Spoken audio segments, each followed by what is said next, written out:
Okay, speaking of coaching change stuff, I had Trey Wallace on my show. I think it was this time last week, and I'm spitballing. Said, look, everybody thinks Brian Harsin is the first coach to go, but if it's not him or there's somebody else, who do you see as the next guy who could be on the hot seat? And his answer shocked me. Okay. He said Mike Leach. You're in that state. What do you think? What's their schedule? Let's see. I'm looking at it. They have got A&M, Arkansas, at Kentucky, at Alabama. Yeah. Bye week, Auburn, Georgia, ETSU, and Ole Miss. That is brutal. It's brutal. If you told me that they lost Saturday and then lost again next Saturday at home to Arkansas, who's after that? At Kentucky. That's a loss. So suddenly things are getting weird. Then they get Auburn. I think they probably beat Auburn, but they're going to lose to Bama. They're going to lose to Georgia. So if you told me that they really hit a cold streak here, didn't get to a bowl, lost to Ole Miss for the third straight year, and Ole Miss had a big season, I could see it. Okay.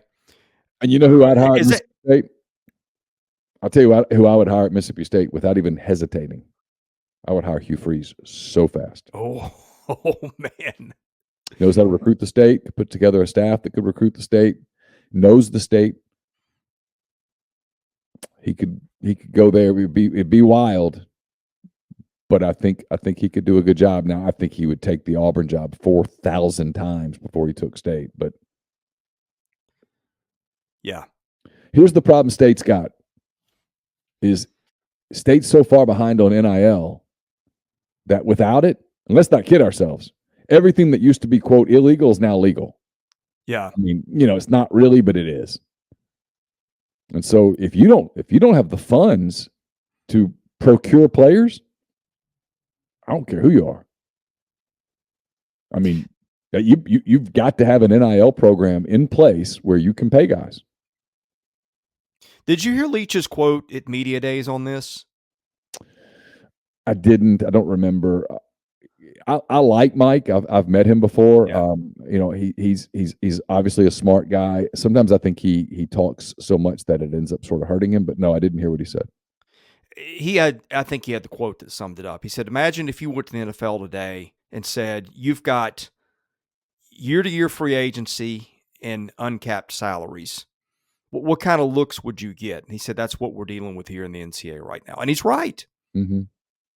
And I think you tell me, I cannot tell you what it's going to look like, but there's so much money. There is so much interest in college football. Don't you think eventually there is some self-correcting thing that fixes this? Yeah. Like either, and it may look like unionization and you got X amount of money you can pay kids or whatever, but I cannot think it's going to go on like this for years and years and years. You pay someone to come clean your house. Okay. You pay them to come clean your house. You pay them a lot of money up front to do the first big deep clean, right? Then you set up a schedule. What inevitably happens? One of two things. They either do a great job, you start referring them to all your friends and whatnot, and they grow, or, and this is more likely, they start to slack off. And you notice after 6 or 7 months that it's not clean. They're just smearing stuff. And you fire them. So what's going to happen with college football, I think, is some of these programs that are way out in front with the huge NIL stuff, they're going to get burned. They're going to pay a bunch of money to a bunch of kids who don't pan out. And, it's the joke, right, to call them Texas 8-4. What happens to Texas A&M when they go Texas 7-5? All of a sudden people are going, this doesn't work. This is stupid. We're spending our money in the wrong way. Coaches are getting fired. Coaches are going to start pushing back against it going, just because we spend a bunch of NIL money, what are you doing? Playing a bunch of freshmen? I mean, how does this work? I think it's going to have an autocorrect. And then, yes, at some point, I do think, and there's an easy place to fix some of this, and that is when these TV deals get cut. you figure out a way for the players to get what is an appropriate cut of the television package. And in return, they sort of unionize and become employees. And for the most part, that's basically the extent of it. Because I just don't know how long people are going to spend. I mean, like, look, let's say the economy takes a real hit, that inflation becomes a true recession, and that people are their 401ks are getting pounded. They're not going to keep spending the money on this. They're going to people are going to pull out and go, "This is stupid. I'm not doing it. What's in it for me?" I just think it's new right now. It's the Wild West and all that stuff, but it's going to get settled. And when it does, there will be rules and laws and boundaries and borders, and it'll cool down. That's what I really believe. And I think the playoff could help that too. Like if you have a revenue share on that, Neil, because you're seeing guys sit out bowl games and stuff like that. If you expand the playoff and you have a revenue share, all the top guys are going to be playing in the postseason at that point, I would think. Yeah. Otherwise they won't. Yeah. And I think, and listen, they're going to make so much money on an expanded playoff that paying the players is not going to be difficult. They're just going to, I think it's going to be something that they realize, hey, we have to do this.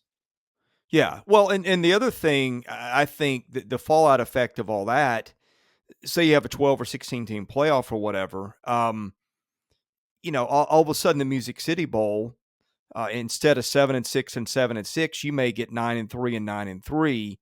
I think it goes on down the line and helps other things too. I do too. I think that part of it's going to work out because I think the playoff is. I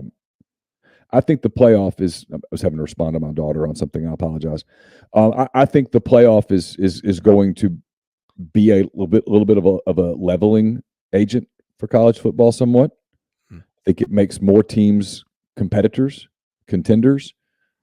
There will be upsets in a playoff setting where we're going to see a 7 seed win the national championship at some point, things like that. And that's going to make more programs, quote, elite in the eyes of players.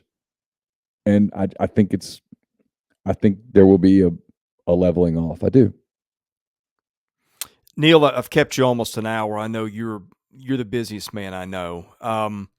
I'll just get your parting thoughts on the SEC. If there's any topics we didn't hit that are worth discussing, and if not, please, the floor is yours to promote all you do. You've got an incredible network of podcasts and all sorts of stuff. So yeah, my only thought on the league is just that it's a cool league. It's a fun league. It's a walking soap opera sometimes, but there are a lot of really good teams. It's about to get better. They're adding 2 major brands in Oklahoma and Texas. Though I said this on a show earlier today, people are complaining about these 11 o'clock kicks. You might as well get used to them. You better learn to like mimosas and Bloody Marys, or learn to like an 8 o'clock Coors, because the game, that 11 o'clock TV window is going to be the second most attractive thing for the networks. They're going to have that 11 o'clock window. They're going to have a 2:30 window, but I think the 11 o'clock window is going to get bigger and bigger and bigger because Fox has had success with it. The SEC, you look at the last 2 weeks, it's Ole Miss, Kentucky, it's LSU, Tennessee. Those are the games they're starting to put in that spot. I think it's an attractive window, and I think this is here to stay. You can't, on one hand, take the $75 million a year, and on the other hand, bitch about what time they tell you to play. Yeah, agreed. And as for our stuff, it's M as in Michael, P as in Paul, W as in William, MPW Digital is where our podcast network is. It's where our YouTube is. We live stream a bunch of shows a week. I at least count. There's probably about 20 podcasts a week in that feed. It's a ton there. Not just Ole Miss. I do a show with Tyler Siskey called McCready and Siskey. It's powered by Rain Total Body Fuel. That is a really fun show. We do a lot of gambling talk on that show. I'm losing. I'm going to be not covering. I'm going to be attending the bowl game in Boise if things don't change rapidly. But yeah, we do a lot of stuff. We have some serious shows. We have some silly shows and everything in between. So check us out if you would. That'd be great. Hey, Neil, thanks a bunch. I look forward to doing this again sometime soon. Me too, Chris.